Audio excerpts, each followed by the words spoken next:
चलिए chapter number 5 है ना, क्या है? Rural development. बता दो क्या समझ में आ रहा है नाम से? Rural development. रूरल कौन सा होता है? जहाँ पे इंडस्ट्रीज नहीं, जहाँ पे इंडस्ट्रीज नहीं है। ओके। और इंडस्ट्रीज रूरल एरिया में हो सकती है, बिल्कुल हो सकती है। जितनी भी आपकी शुगर मिल्स वगैरह होती है वो गांव के आसपास ही होती है, दैट इज कंसीडर्ड। ठीक है। कस्बा जिसको बोल देते हैं वो भी रूरल के अंदर ही ऑलमोस्ट आ जाता है। ठीक है। Rural area. पुअर पीपल तो आपकी सिटीज के अंदर भी रहते हैं, रिक्शे वाले और ये सब जो है वो पुअर भी होते हैं। यस। जहाँ पे जो मेन ऑक्यूपेशन होता है वो एग्रीकल्चर का होता है। ठीक है। और जितनी भी आपकी इंफ्रा रिलेटेड या फिर टेक्निक रिलेटेड जितनी भी फैसिलिटीज होती हैं, एडवांसमेंट जो है वो वहां पे एज सच नहीं है।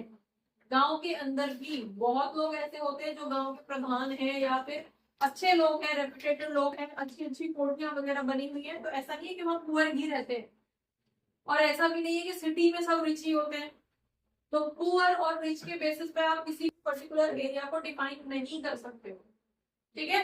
तो मेनली रूरल एरिया कौन सा वाला एरिया होता है? वो पर्टिकुलर एरिया जहाँ पे मेन ऑक्यूपेशन एग्रीकल्चर होता है। जैसे हमने अभी मिल्स का एग्जांपल लिया, ये शुगर केन मिल्स वगैरह जहाँ पे चीनी बनती है, वो आसपास में, गांव के आसपास में ही होती है, क्योंकि उसका जो रॉ मटेरियल है वो वहीं से सप्लाई होता है।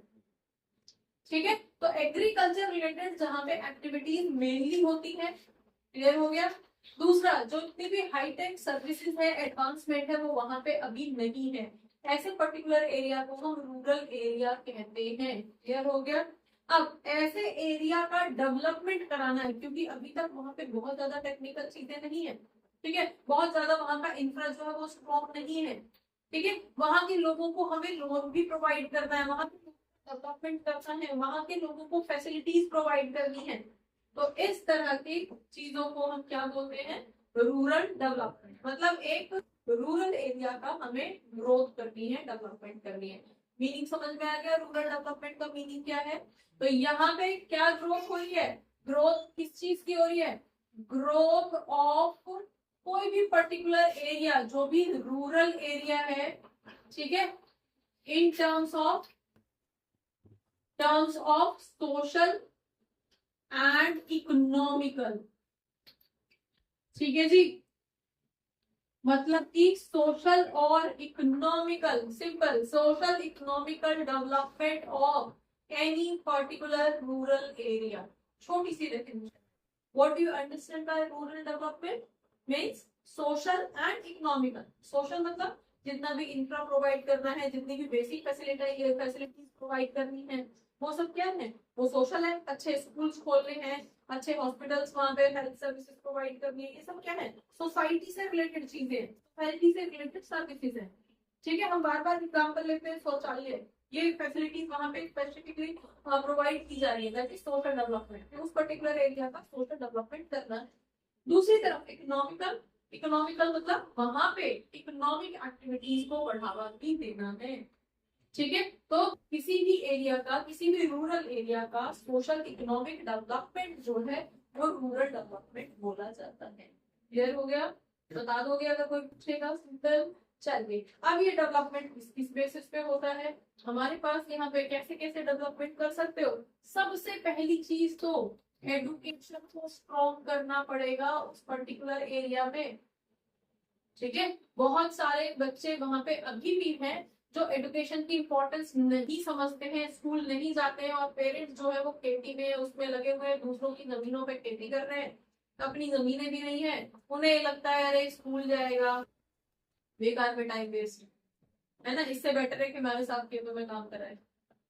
अभी भी जो आपने कई बार, चलो उस तरफ मत जाओ, अर्बन एरिया के अंदर बहुत सारे बच्चे ऐसे हैं जो लाइक बैगर्स होते हैं, बच्चे देखे होंगे, बहुत कॉमनली देखे होंगे।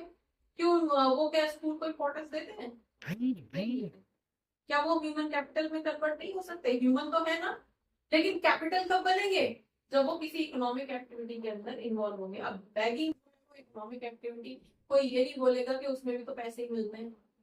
लेकिन वो ट्रांसफर्ड इनकम, ठीक है, उससे कोई इकोनॉमिक फैक्टर इनकम जो है वहां से जनरेट नहीं है, वो ट्रांसफर्ड इनकम है, हमने जो कमाया उसमें से कुछ उसको देना, that is transferred income. Clear हो गया? तो सबसे पहले हमें क्या करना है, हमें सबसे पहले जो है वहां की एजुकेशन डेवलप करनी है, और आपके एजुकेशन एंड ह्यूमन रिसोर्सेज का मतलब क्या है, पूरा लिख लो। ह्यूमन रिसोर्सेज मतलब अभी हमने लास्ट चैप्टर में ही हमने पढ़ा है कि ह्यूमन रिसोर्स को कैसे डेवलप किया जाता है, एजुकेशन से, हॉस्पिटल्स, हेल्थ सर्विसेज से, टेक्नोलॉजी इंफॉर्मेशन को प्रोवाइड करके, ठीक है, then on the job training देके, और कैसे उसको स्ट्रॉन्ग किया जा सकता है, हाँ जी, माइग्रेशन में सपोर्ट करके उनको डेवलप किया जा सकता है। हाँ जी, नेक्स्ट आपके पास डेवलपमेंट, किस चीज का डेवलपमेंट, वहां का इंफ्रा आपको डेवलप करना पड़ेगा। इंफ्रास्ट्रक्चर मतलब इंफ्रास्ट्रक्चर, वहां की रोड्स, कनेक्टिविटी सिटी से। अब ये लास्ट उसमें तुमने कई बार पॉलिटिकल एस्पेक्ट में वर्ड सुना होगा कि गाँव को, कस्बों को शहरों से जोड़ना है, तो कैसे जोड़ेंगे, उनको पकड़ के घर ले आएंगे क्या, कैसे, रोड्स, रोड कनेक्टिविटी, जिससे कि वहां का आना जाना कम्युनिकेशन, मतलब वहां से अगर कोई सिटी में कोई भी सेल परचेज या कोई भी अपना एग्रीकल्चरल प्रोडक्ट सेल करना चाहता है तो इजीली कर सकता है, ठीक है, या कोई भी सर्विसेज वहां जाके स्टैब्लिश होना चाहती है तो इजीली हो सकती है, ठीक है। 2 हिस्सों में बैठा है तो आधा कर दो, 3 हिस्सों में बैठेगा डिवाइडेड बाय 3 कर देना। क्लियर हो गया भाई? हमारे पास नेक्स्ट क्या है, आपको इंफ्रास्ट्रक्चर वहां का डेवलप करना पड़ेगा। नेक्स्ट किसकी बात कर रहे हो, रूरल एरिया की बात कर रहे हो ना, तो लैंड रिफॉर्म आपको वहां पे करना ही पड़ेगा। क्या होता है लैंड रिफॉर्म, पढ़ा था फर्स्ट वाले चैप्टर के अंदर, फर्स्ट था सेकंड था, सेकंड वाला था 1950 से स्टार्ट हुआ था। तो उसके अंदर हमने क्या किया था, सबसे पहले हमने फर्स्ट 5 ईयर प्लान के अंदर एग्रीकल्चर को फोकस करते हुए लैंड रिफॉर्म और ग्रीन रेवोल्यूशन लेके आए थे। तो वही वाला लैंड रिफॉर्म यहाँ पे, क्योंकि हम रूरल एरिया की बात कर रहे हैं जहाँ पे main occupation agriculture, rural area तभी तो बोला ना, रूरल एरिया ठीक है। चलिए, तो वहां पे हमें लैंड रिफॉर्म, सारे जो भी रूल रेगुलेशंस हैं उससे रिलेटेड यहाँ पे करनी पड़ेगी। टिलर्स को, जमींदारों को बीच में से हटाना पड़ेगा, डायरेक्ट जो बेनिफिट है वो किसानों के अकाउंट में डालना पड़ेगा, ठीक है। इसी तरह की टाइम टाइम पे बहुत सारी फैसिलिटीज ऐसी होती हैं जो ऑनलाइन सीधे आपके आधार कार्ड से जोड़ दी गई है, और सीधे जो भी नंबर उस पर कनेक्टेड है, वहाँ पे जो भी अकाउंट कनेक्टेड है, गवर्नमेंट की फैसिलिटीज जो भी आज के टाइम में प्रोवाइड की जा रही है वो डायरेक्टली उसमें डायरेक्टली फार्मर तक पहुंच पाती है। बीच में जो जमींदार वगैरह ले लेते थे वो अब नहीं हो सकता। तो ये सब क्या है, ये लैंड रिफॉर्म के ही बेनिफिट्स हैं जो आज के टाइम में फार्मर्स को बेनिफिट दे रहे हैं। बोलिए,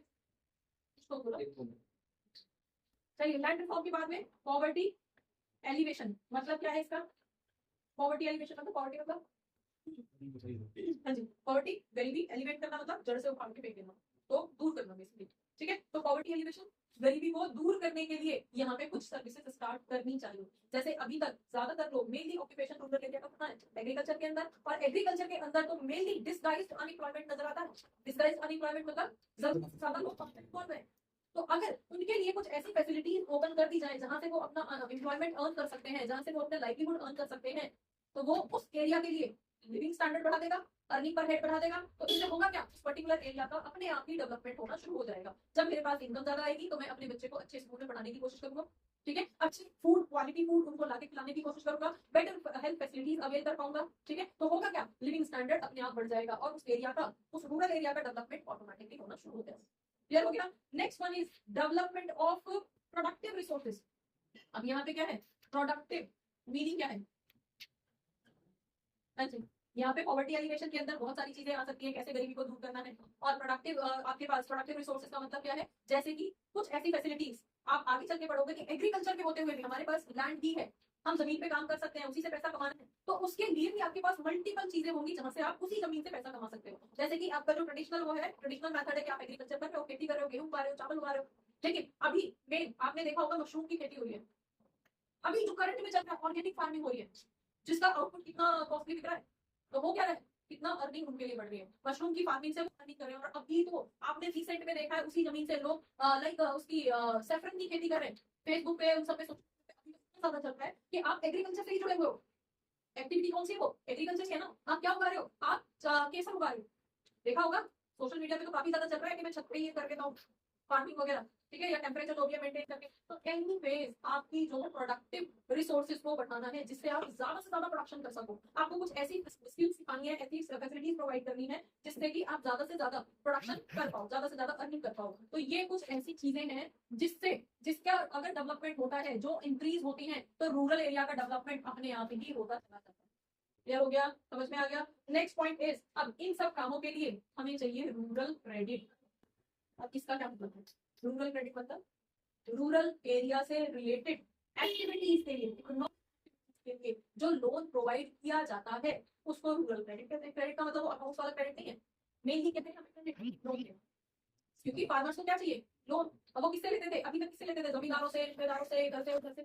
डन। और अभी बहुत सारे इंस्टीट्यूशन जो गवर्नमेंट इंस्टीट्यूशंस हैं, प्राइवेट इंस्टीट्यूशंस हैं, बहुत सारे मतलब ऑर्गेनाइज्ड इंस्टीट्यूशन के अंदर आ गए हैं जो एग्रीकल्चर के नाम पे आपको लोन प्रोवाइड करते हैं। तो जब रूरल एरिया, बेटा इसको ना लर्न कर बैठने की जरूरत नहीं है, मेनली जब आप आपके वर्ड्स को भी ध्यान से समझोगे तो आपको उससे रिलेटेड चीजें अपने आप ही समझ में आ जाएगी। ठीक है। देन रूरल एरिया की एक्टिविटीज के लिए जब आपको क्रेडिट प्रोवाइड किया जाता है तो उस पर्टिकुलर फैसिलिटी को क्या बोलते हो? Rural credit. ठीक है जी। अब यहाँ पे अगेन ये रूरल क्रेडिट कहाँ से मिलता है? ये लोन कहाँ से मिलता है? एक तो आपका फॉर्मल हो सकता है, एक इनफॉर्मल हो सकता है, जिसको हम ऑर्गेनाइज या अनऑर्गेनाइज भी कह सकते हैं। ऑर्गेनाइज सेक्टर या फिर अनऑर्गेनाइज सेक्टर। क्लियर? सेक्टर। अब पहले मुझे बता दो अनऑर्गेनाइज्ड सेक्टर कौन सा होता है? अनऑर्गेनाइज मतलब ऑर्गेनाइज और अनऑर्गेनाइज का मतलब क्या है आपके पास यहाँ पे? या इंस्टीट्यूशनल या नॉन इंस्टीट्यूशनल वर्ड आपकी बुक के अंदर यूज कर रखे हैं। ठीक है। इसलिए आपका कैसा है? अनऑर्गेनाइज कैसा है? अनइंस्टीट्यूशनल। अनऑर्गेनाइज का मतलब क्या है? गांव के जो बड़े जमींदार थे उनसे लोन ले लिया। ठीक है। अपनी रिश्तेदारी में कोई बंदा है अच्छा सा पैसे वाला है, उससे ले लिया, किसी दोस्त से ले लिया। ठीक है। तो ये सब आपस में हो तो वो कौन सा सेक्टर बोला जाता है? अनऑर्गेनाइज सेक्टर या फिर अनइंस्टीट्यूशनल, नॉन इंस्टीट्यूशनल। इसी को हम क्या बोल रहे हैं? Non institutional. ठीक है। ट्रेडर्स कमीशन एजेंट्स कौन से होते हैं? हाँ जी, कमीशन एजेंट्स के लिए जो काम करते हैं भाई, सिंपली बोल रहे हैं अच्छा तुम्हारा ये सामान है, बिकना है मार्केट के अंदर, राइट, मैं इतने पैसे लूंगा, मैं बिकवा दूंगा, दैट इज कमीशन। क्लियर हो गया। और अभी भी बेटा हम चाहे जितना भी organised unorganised institutional non institutional चाहे हम कितनी भी बड़ी बड़ी बातें कर ले, लेकिन अभी भी जब आपको कुछ लोन वगैरह चाहिए होता है इवन ऑर्गेनाइज्ड सेक्टर से, इवन इंस्टीट्यूशन से, इंस्टीट्यूशनल का मतलब क्या है? इंस्टीट्यूशनल का मतलब है बैंक्स। ठीक है। अभी बैंक्स किस तरह के हैं वो हम आगे भी पढ़ेंगे। ठीक है। बैंक्स प्रॉपर ऐसा इंस्टीट्यूशन आपको लोन प्रोवाइड करने के लिए ही बना है। ठीक है। तो ऐसे इंस्टीट्यूशंस यूजुअली बैंक होते हैं। क्लियर हो गया। अब वो गवर्नमेंट बैंक है किस तरह के हैं उसमें हम अभी आगे चलेंगे। अभी ये समझ में आ गया? अनऑर्गेनाइज का मतलब जब आप अपने ही कॉन्टैक्ट में से लोन ले लेते हो, पैसा ले लेते हो। ठीक है। अब यहाँ पे ऑर्गेनाइज के अंदर क्या है? पर्टिकुलर फॉर्मेलिटीज को पूरा करते हुए बैंकिंग या फिर किसी भी नॉन बैंकिंग इंस्टीट्यूशन से, कंपनी से जो बनी ही इस चीज के लिए है, ऐसे किसी इंस्टीट्यूट से आप जो है लोन लेते हो। दोनों में क्लियरिटी है। अब अगर हम नॉन से लेते हैं, नॉन इंस्टीट्यूशनल कौन हो गए? जमींदार हो गए। जैसे तुमने अभी कमीशन वाला वो ट्रेडर्स को कमिश्नर मतलब जिनको हमने कमीशन पे वो क्या कमीशन एजेंट्स हो गए।